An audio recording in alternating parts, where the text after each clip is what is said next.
నమస్తే folks, welcome to my channel. Folks, జీవితంలో చేసే రెండు అతిపెద్ద తప్పులు. మొదటిది టెంపరవరీ ప్రాబ్లమ్స్ కోసం పర్మనెంట్ డెసిషన్స్ తీసుకోవడం. ఇక రెండవది పర్మనెంట్ ప్రాబ్లమ్స్ కోసం టెంపరవరీ డెసిషన్స్ తీసుకోవడం. అసలు నేను ఈ మాట చెప్పడానికి గల కారణం ఒకప్పటి స్టార్ హీరోయిన్ దివ్యభారతి.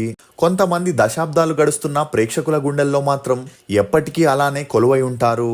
అలాంటి అరుదైన నటీమణుల్లో దివ్యభారతి కూడా ఒకరు. తెలుగు, తమిళ్, హిందీ చిత్రాల్లో జయప్రద, శ్రీదేవి తర్వాత ఆ రేంజ్ లో పాన్ ఇండియా లెవెల్లో తన సత్తా చాటింది దివ్యభారతి అని చెప్పొచ్చు. ఇక ఈమె తెలుగులో నాగార్జునతో తప్ప మిగిలిన అగ్ర హీరోలందరితో నటించి స్టార్ హీరోయిన్ గా ఎదిగింది. అలాంటి దివ్యభారతి అకస్మాత్తుగా కన్నుమూయడం చిత్ర పరిశ్రమలో తీరని లోటనే చెప్పాలి. ఇక ఇలా ఓ వెలిగిన నటీనటుల జీవిత చరిత్రలో ఇప్పటి హీరో హీరోయిన్లు నటిస్తూ ఆ పాత్రల్లో ఒదిగిపోతున్నారు. అంటే దివ్యభారతి జీవిత కథ ఆధారంగా త్వరలోనే బయోపిక్ తీస్తున్నారనే వార్తలు కూడా హల్చలవుతున్నాయి. ఇక ఇప్పటికే మహానటి సావిత్రి, సిల్క్ స్మిత జీవిత కథ ఆధారంగా వచ్చిన సినిమాలు బాక్సాఫీస్ వద్ద కాసుల వర్షాన్ని కురిపించాయి. ఇక ఇదే కోవలో దివ్యభారతి జీవితాన్ని బిగ్ స్క్రీన్ పై ఆవిష్కరించేందుకు ప్రయత్నాలు కూడా జరుగుతున్నాయని చెప్పొచ్చు. అలా ఈ చిత్రాన్ని మలయాళ చిత్ర పరిశ్రమకు చెందిన దర్శక నిర్మాతలు తెరకెక్కించే ప్రయత్నం చేస్తున్నారు. ఇక ఈ చిత్రంలో తమన్నాని హీరోయిన్ గా తీసుకున్నట్లు తెలుస్తుంది. కానీ కొంతమంది దివ్యభారతి అభిమానులు మాత్రం తమన్నా ఆ రోల్ కు సెట్ అవ్వదని, ఆమెకి నటన మీద అంతలా పట్టు లేదనే అభిప్రాయాలు కూడా వ్యక్తం చేస్తున్నారు. అసలు దివ్యభారతి 18 ఏళ్లకే రెండో భార్యగా వెళ్లడానికి గల కారణాలేంటి? దివ్యభారతి తన భర్త వల్లే కెరియర్ ని కోల్పోయిందా? దివ్యభారతి మరణం వెనుకున్న అసలు నిజమేంటి? దివ్యభారతి మద్యానికి ఎందుకు బానిసైంది? మోహన్ బాబుకి దివ్యభారతికి మధ్య అసలు ఏం జరిగింది అనే నమ్మలేని నిజాల్ని ఈ వీడియోలో చెప్పడానికి నేను ప్రయత్నిస్తాను. మీరు మాత్రం ఈ వీడియోని పూర్తిగా చూడండి.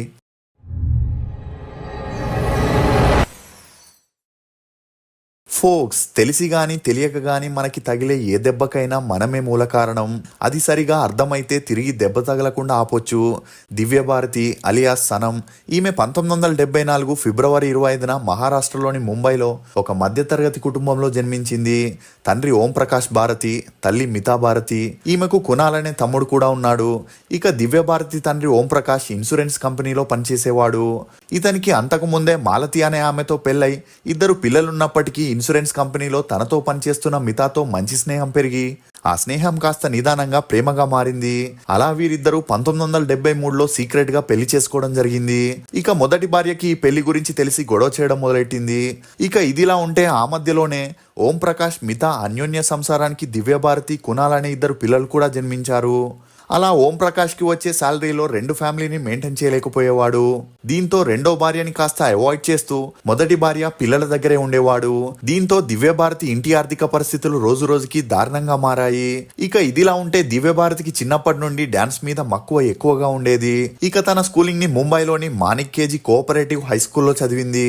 చదువుల్లో అంతంత మాత్రమే ఉన్న దివ్యభారతి స్కూల్ కల్చరల్ ప్రోగ్రామ్స్ లో డాన్స్ చేస్తూ తన ఎక్స్ప్రెషన్స్ తో అందరినీ ఆకట్టుకునేది. ఇక ఈమె చదివే స్కూల్లోనే కొంతమంది ప్రొడ్యూసర్స్, డైరెక్టర్స్ పిల్లలు కూడా చదివేవారు. అలా డైరెక్టర్ నందు తులాని ఒక ప్రోగ్రామ్ లో దివ్యభారతి లుక్స్ ని చూసి దివ్యభారతి తల్లితో ఈ అమ్మాయి సినిమాల్లో ట్రై చేస్తే మంచి హీరోయిన్ అవుతుందని చెప్పడంతో తల్లికి తన కూతుర్ని హీరోయిన్ చేయాలనే ఆశ పుట్టింది. అలా తమ ఇంటి ఆర్థిక పరిస్థితులు సుధారించాలంటే తన కూతుర్ని త్వరగా హీరోయిన్ ని చేయాలని దివ్యభారతికి 6వ తరగతి చదివేటప్పటి నుండే హార్మోన్ ఇంజెక్షన్స్ వేపించడం మొదలెట్టింది. ఇక అలా 13 ఏళ్లకే దివ్యభారతి హీరోయిన్ కావాల్సిన ఫిజిక్స్, స్ట్రక్చర్ రావడంతో సినిమాల్లో ట్రై చేపించాలనుకుంది. కానీ అప్పట్లో డైరెక్ట్ గా మూవీస్ లోకి వెళ్లే అమ్మాయిల కంటే మోడలింగ్ నుండి వచ్చే అమ్మాయిలకే సినిమాల్లో ఎక్కువ ప్రియారిటీ ఇవ్వడంతో ముందుగా దివ్యభారతి మోడలింగ్ లో ట్రై చేయడం మొదలెట్టింది. అలా కొన్ని యాడ్స్ లోను, మోడలింగ్ షోస్ లోను పాల్గొనడంతో దివ్యభారతికి తక్కువ సమయంలోనే మంచి గుర్తింపు వచ్చింది. దీంతో ముందుగా దివ్యభారతి డైరెక్టర్ నందు తులానిని కలవడం, అతను ఈమె అందానికి ఫిదా అయి తను తీయబోయే మూవీకి హీరోయిన్ గా అగ్రిమెంట్ ని చేపించాడు. దీంతో దివ్యభారతి తన 8వ తరగతి చదువులకి గుడ్ బై చెప్పేసింది.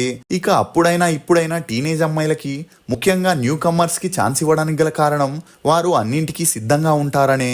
కానీ సినిమా ఇండస్ట్రీ గురించి పూర్తిగా తెలియని దివ్యభారతి వారి టర్మ్స్ అండ్ కండిషన్స్ కి ఒప్పుకోకపోవడంతో ఆ సినిమా నుండి దివ్యభారతిని తీసేసి సంగీత బిజ్లానిని క్యాస్ట్ చేయడం జరిగింది.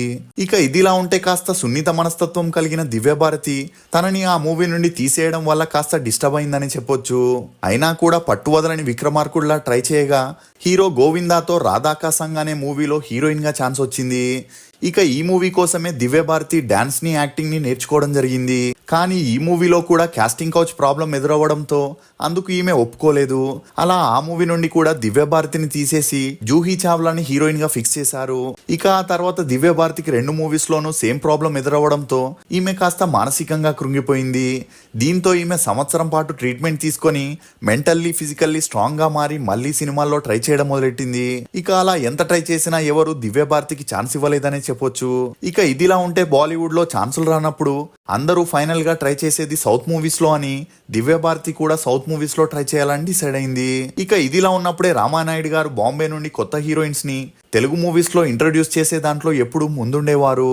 అలా దివ్య భారతి ఫొటోస్ ని చూసి నచ్చడంతో వెంకటేష్ హీరోగా నటించిన బొబ్బిలి రాజా మూవీలో దివ్య భారతిని హీరోయిన్ గా సెలెక్ట్ చేయడం జరిగింది. ఇక అలా 16 ఏళ్ల దివ్య భారతి చేసిన బొబ్బిలి రాజా మూవీ 1990లో రిలీజ్ అయి సూపర్ డూపర్ హిట్ అయింది. దీంతో దివ్య భారతికి తమిళ్లో కూడా ఆఫర్స్ వెతుక్కుంటూ వచ్చాయి. అలా తమిళ్లో నిలపెన్నె అనే మూవీ చేయగా అది రిలీజ్ అయి హిట్ అవడంతో సౌత్ మూవీస్ లో దివ్య భారతి వెనక్కి తిరిగి చూడాల్సిన అవసరమే రాలేదు. ఇక అలా మోహన్ బాబుతో అసెంబ్లీ రౌడీ అనే మూవీ చేయడం, ఆ మూవీ 1991లో రిలీజ్ అయి హిట్ అవడంతో చిరంజీవి గారి సరసన దివ్య భారతికి రౌడీ అల్లుల్లోనూ యాక్ట్ చేసే అవకాశం వచ్చింది. ఇక అలా దివ్య భారతికి మోహన్ బాబుతో మంచి స్నేహం ఏర్పడడంతో వీరిద్దరూ కలిసి చిట్టమ్మ మొగుడు అనే మూవీ కూడా చేయడం జరిగింది. అలా ఆ తర్వాత మోహన్ బాబు దివ్య భారతితోనే మేజర్ చంద్రకాంత్, రౌడీ మొగుడు, అల్లరి పోలీస్ అనే మూవీస్ కి ముందుగా సైన్ చేపించిన హిందీ మూవీస్ లో వచ్చిన అవకాశాల కారణంగా దివ్య భారతి ఆ మూవీస్ ని వదులుకుంది. ఎందుకంటే ఈమెకు సౌత్ మూవీస్ లో ఎంత క్రేజ్ ఉన్నా బిజియెస్ట్ ఆర్టిస్ట్ గా ఉన్న దివ్య భారతికి మాత్రం హిందీ మూవీస్ లో యాక్ట్ చేయాలని, తనేంటో ఇండియా మొత్తం తెలియాలని తపన పడేది. అలా ఈమె సౌత్ మూవీస్ లో ట్రై చేస్తూనే హిందీలో ట్రై చేయగా యాక్టర్ నజీరుద్దీన్ షా రికమెండేషన్ తో హీరో సన్నీ డియోల్ పక్కన విశ్వాత్మ అనే మూవీలో యాక్ట్ చేసే ఛాన్స్ వచ్చింది. ఇక ఈ మూవీ 1992 జనవరిలో రిలీజ్ అయి బ్లాక్ బస్టర్ హిట్ అయింది. ముఖ్యంగా ఈ మూవీలోని సాంగ్ అయిన సాత్ సమందర్, పార్ మే తేరీ, పీచే పీచే ఆగే అనే సాంగ్ లో దివ్య భారతి చేసిన డాన్స్ అండ్ ఎక్స్ప్రెషన్స్ కి ఈమె చాలా మందికి డ్రీమ్ గర్ల్ గా మారిపోయింది. దీంతో ఈమెకు హిందీలో అవకాశాలు వెతుక్కుంటూ వచ్చాయి. అలా దివ్య భారతి తెలుగు మూవీస్ ని చేయడం తగ్గిస్తూ వచ్చింది. అలా హిందీలోనే దిల్ కా క్యా కసూర్, షోలా ఔర్ షబ్నమ్, జాన్ సే ప్యారా, దివానా, బల్వాన్, దిల్ హే తో హే అని బ్యాక్ టు బ్యాక్ మూవీస్ చేస్తూ మధ్యలో బాలకృష్ణతో ధర్మక్షేత్ర అనే మూవీని కూడా చేయడం జరిగింది. దీంతో అతి తక్కువ సమయంలోనే దివ్య భారతి స్టార్ హీరోయిన్ గా ఎదిగిందనే చెప్పొచ్చు. ఇక అలా 3 సంవత్సరాల్లోనే 22 మూవీస్ ని చేసి 12 మూవీస్ కి అగ్రిమెంట్ చేయడం విశేషం అనే చెప్పొచ్చు. ఇక అలా బిజీగా సాగుతున్న దివ్య భారతి లైఫ్ లోకి ప్రొడ్యూసర్ సాజిద్ నదియావాలా ఎంట్రీ ఇచ్చాడు. ఇక ఇతని తాత తండ్రి 100 సినిమాలకి పైగా ప్రొడ్యూస్ చేసి బాలీవుడ్ లో తమకంటూ ఒక మంచి గుర్తింపును పొందారు. అలా వీరి బాటలోనే సాజిద్ కూడా మూవీస్ ని ప్రొడ్యూస్ చేసి బాలీవుడ్ లో మంచి పేరుని సంపాదించాలనుకున్నాడు. ఇక ఇదిలా ఉంటే సాజిద్ తన 2వ మూవీని హీరో గోవింద్ తో చేయాలని తనని కలవడానికి షోలం ఔర్ షబ్నమ్ అనే మూవీ సెట్ కి వెళ్లడం, అక్కడ గోవింద్ సరసన హీరోయిన్ గా చేస్తున్న దివ్య భారతిని చూసి సాజిద్ ఆమె అందానికి ఫిదా అయ్యాడని చెప్పొచ్చు. ఇక అలా సాజిద్ కి డబ్బు పలుకుబడి ఉండడంతో దివ్య భారతితో ఎలాగైనా ఫ్రెండ్షిప్ చేయాలనుకున్నాడు. ఇక దివ్య భారతి కూడా సినిమాల్లోని కాస్టింగ్ కౌచ్ ప్రాబ్లం ని తప్పించుకోవాలని సాజిద్ లాంటి పలుకుబడి ఉన్న వ్యక్తితో ఫ్రెండ్షిప్ చేయాలనుకుంది. ఇక ఇదిలా ఉంటే సాజిద్ ఇండస్ట్రీలోకి రాకముందే తనకి బంధువుల అమ్మాయితో పెళ్ళవడం విశేషం. కానీ దివ్య భారతికి ఇదంతా తెలిసి కూడా పట్టించుకోకుండా సాజిద్ తో మంచి పరిచయాన్ని పెంచుకొని ఆ పరిచయం కాస్త నిదానంగా సన్నిహిత్యంగా మారి వీరిద్దరూ క్లోజ్ గా ఉండేవారు. ఇక వీరిద్దరూ క్లోజ్ గా ఉండే విషయం దివ్య భారతి తండ్రికి తెలిసి పెళ్ళైన వ్యక్తితో ఇలా క్లోజ్ గా ఉండడం మంచిది కాదని వార్నింగ్ ఇచ్చిన దివ్య భారతి అదంతా పట్టించుకోలేదు. ఇక అలా సున్నిత మనస్తత్వం కలిగిన దివ్య భారతి ఎక్కడ తనని సాజిద్ నుండి అందరూ కలిసి విడదీస్తారో అని భయపడి అతన్ని వెంటనే పెళ్లి చేసుకోవాలనుకుంది. దీంతో తల్లిదండ్రులకి తెలియకుండా ముస్లిం మతానికి కన్వర్ట్ అయి సనం అనే పేరుగా మార్చుకొని దివ్య భారతి సాజిద్ ని 1992లో సీక్రెట్ గా పెళ్లి చేసుకోవడం జరిగింది. కానీ పెళ్ళయ్యాక కూడా ఈ విషయాన్ని ఈమె సీక్రెట్ గా ఉంచడం గమనార్హం. ఇక ఈ పెళ్లి తర్వాత సాజిద్ దివ్య భారతికి మూవీస్ లో ఛాన్స్ ఇప్పించడం జరిగింది. ఇక ఇదిలా ఉంటే వీరి పెళ్లి గురించి దివ్య భారతి తల్లిదండ్రులకి తెలియడంతో వారికి చేసేందుకు వేరే దారి లేక అంగీకరించడం జరిగింది. ఇక ఈ విషయం తెలిసి సాజిద్ మొదటి భార్య గొడవ చేయడం మొదలెట్టింది. దీంతో సాజిద్ ఆమెకు తలాకిచ్చేసి దివ్య భారతితో కలిసి ఉండేవాడు. ఇక ఇదిలా ఉంటే అప్పట్లో బాలీవుడ్ కి డి గ్యాంగ్ కి మంచి సంబంధం ఉండేది. ఇక అలా బాలీవుడ్ లోని వారికి ఇష్టమున్నా లేకున్నా డి గ్యాంగ్ కోరిన హీరోయిన్ ని వారి దగ్గరికి పంపిస్తూ వారు చెప్పే పనుల్ని అందరూ తప్పకుండా చేయాల్సి ఉండేది. ఒకవేళ చేయకపోతే టీ సిరీస్ అధినేత భూషణ్ కుమార్ తండ్రి గుల్షన్ కుమార్ ని నడి రోడ్డు మీద పిట్టను కాల్చినట్టు కాల్చేస్తారనే భయంతోనే అందరూ డి గ్యాంగ్ చెప్పినట్టు వినేవారు. ఇక 1993 మార్చి ముంబై పేలుల్లో సంజయ్ సంజయ్ దత్ తో పాటు దివ్యభారతి భర్త సాజిద్ పేరు కూడా వినిపించింది. కానీ అందుకు సరైన సాక్ష్యాధారాలు లేకపోవడంతో ఆ కేసు నుండి సాజిద్ బయటకు వచ్చేశాడు. ఇక ఈ ఇన్సిడెంట్ జరిగిన నెలకే అంటే ఏప్రిల్ 5వ తేదీన ఒక సునామీ లాంటి వార్త సినిమా ఇండస్ట్రీని కుదిపేసింది. అదే దివ్యభారతి మరణం. ఇక ఈ వార్త బయటికి రాగానే మొదటిగా ఇది ఫేక్ న్యూస్ అని అందరూ అనుకున్నారు. కానీ ఆ నెక్స్ట్ డే న్యూస్ పేపర్ లో రావడంతో జనాలంతా ఒక్కసారిగా షాక్ కి గురయ్యారు. ఎందుకంటే 19 ఏళ్ల అమ్మాయికి మోయలేని స్టార్డమ్, అసాధారణ భవిష్యత్తు ఉన్న ఈమెకి ఎందుకు ఇలా అయిందని చాలా మంది చాలా రకాల కథనాలను రచించారు. ఇక అలా డి గ్యాంగ్ వల్లే ఇలా జరిగిందని కొంతమంది చెప్తే, మరికొంతమంది ఈమె భర్త అయిన సాజిద్ ఈమె మీదున్న అనుమానంతోనే ఇలా చేశాడని, ఇక ఇంకొంతమంది అయితే సాజిద్ ముంబై పేలుల్లో ఇరుక్కోవడంతో ఆ బాధ అవమానం తట్టుకోలేని దివ్యభారతి బలవన్మరణానికి పాల్పడిందనే కథలు కూడా బయటకు వచ్చాయి. కానీ నిజానికి జరిగిన విషయం ఏంటంటే, దివ్యభారతి ఇరుకైన ఇంట్లో పుట్టి పెరగడంతో చిన్నప్పటి నుండి పెద్ద అపార్ట్మెంట్ లో ఉండాలనే ఆశ పెరిగింది. దీంతో ఆమె బాగా సంపాదించి పై అంతస్తుల్లో ఉండే ఒక ఫ్లాట్ ని తీసుకోవాలనుకుంది. ఇక తన ఆశ ప్రకారం బాంబేలోని తులసి అపార్ట్మెంట్ లో 5వ అంతస్తులో 4 BHK ఫ్లాట్ ని ఈమె భర్త ఈమెకు గిఫ్ట్ గా ఇవ్వడం జరిగింది. ఇక ఈమె సంపాదించిన డబ్బుతో తన తల్లిదండ్రులకి తమ్ముడికి ఒక ఫ్లాట్ ని చూసి తన భర్త పర్మిషన్ తో ఆ ఫ్లాట్ ని తల్లి పేరు మీద రిజిస్ట్రేషన్ చేపించడం జరిగింది. ఇక అలా ఈ రిజిస్ట్రేషన్ ప్రోగ్రామ్ ని ఏప్రిల్ 4న పెట్టుకోవడంతో ఆ ఆనందంలో ఫ్రెండ్స్ అండ్ భర్తతో పార్టీ చేయాలనుకుంది. ఇక ఇదిలా ఉంటే ఈమె ఉంటున్న అపార్ట్మెంట్ అండర్ కన్స్ట్రక్షన్ లో ఉండేది. అలా ఈమె ఉంటున్న ఫ్లాట్ లో బాల్కనీకి విండోస్ కి గ్రిల్స్ కూడా పెట్టలేదు. ఎందుకంటే దివ్యభారతి తనకి నచ్చినట్టు డిజైన్ చేపించుకోవాలని దుబాయ్ నుండి డిజైనర్స్ ని రప్పించాలనుకుంది. ఇక ఇదిలా ఉంటే ఈమె భర్తకి షూటింగ్ వల్ల ఇంటికి రావడానికి లేట్ అవుతుందని చెప్పగా, దివ్యభారతి తనకి పర్సనల్ డిజైనర్స్ గా ఉండే నీతులుల్లా, శ్యామ్లుల్లాతో పాటు తన డేట్స్ చూసుకునే మేనేజర్ ని కూడా పిలిచింది.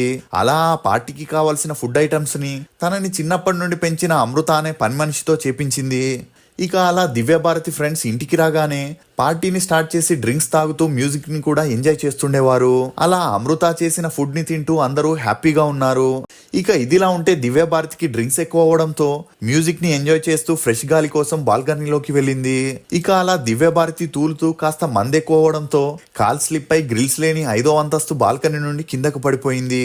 ఇక ఆ శబ్దం విన్న స్నేహితులంతా ఇమీడియట్ గా దివ్యభారతిని కూపర్ హాస్పిటల్లోకి చేర్పించిన డాక్టర్స్ ట్రీట్మెంట్ స్టార్ట్ చేసే ముందే దివ్యభారతి 19 ఏళ్లకే ఈ లోకాన్ని వదిలి వెళ్ళిపోయింది. ఇక అప్పటి వరకు ఈమెకు పెళ్లి కాలేదనుకున్న మీడియా మరియు ప్రజలకి ఈమె మరణం తర్వాత సాజిద్ నడియావాలా ద్వారా ఈ విషయం బయటకు వచ్చింది. అలా ఒక అందాల తార ఎంత త్వరగా స్టార్డమ్ ని సంపాదించుకొని అందరికీ దగ్గరైందో అంతే త్వరగా అందరినీ వదిలి వెళ్ళిపోయింది. మీకు దివ్యభారతి నటించిన సినిమాల్లో ఫేవరెట్ ఏదనేది కమెంట్ సెక్షన్ లో తప్పకుండా తెలియజేయండి. ఫోక్స్, జీవితంలో మనం ఏమీ చేయలేని రోజులు రెండే. ఒకటి నిన్నటి రోజు, మరొకటి రేపటి రోజు. ఏం చేయాలన్నా మిగిలింది ఈ రోజే. నవ్వండి, నవ్వించండి, ప్రేమను పంచండి, అనుభూతిని ఆస్వాదించండి, ముఖ్యంగా జీవించండి. ఇది ఫోక్స్ హీరోయిన్ దివ్యభారతి గురించి కొన్ని నమ్మలేని నిజాలు. ఈ వీడియో మీద మీ అభిప్రాయాన్ని కమెంట్ సెక్షన్ లో తప్పకుండా తెలియజేయండి. For more interesting videos please subscribe to CR voice. Thank you.